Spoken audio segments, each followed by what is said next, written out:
Inside Life with Charles. The first time I saw Pastor E.A. Adeboye was in a cinema hall. It happened on an ordinary weekday.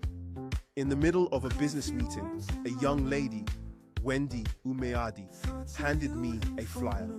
She invited me to her church that Sunday, the Redeemed Christian Church of God. Back then it wasn't a household name, barely 5 parishes in Lagos, 20 nationwide, and not a single one outside Nigeria.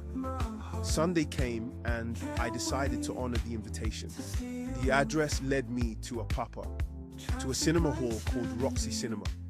That was where the church met. The parish pastor was a young medical doctor named Tony Rapu, but that morning was special. The general overseer himself was visiting. And then I saw him, Pastor Enoch Adejare Adeboye, dressed like the village headmaster from the old dramas, simple, conservative, and calm. When he spoke, it wasn't loud or dramatic. It was calm, deliberate, deep. The title of his message that morning, God has a purpose for your life. I remember thinking, this man is so humble, so down to earth. That was 34 years ago.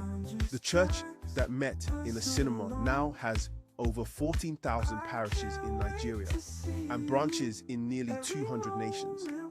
The man I saw that day has grown from a quiet preacher in a borrowed hall to a global spiritual leader whose voice echoes across continents.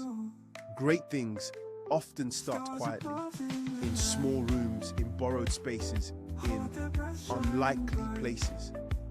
Never despise the day of small beginnings, because one day you may look back and realize you were standing at the starting line of history.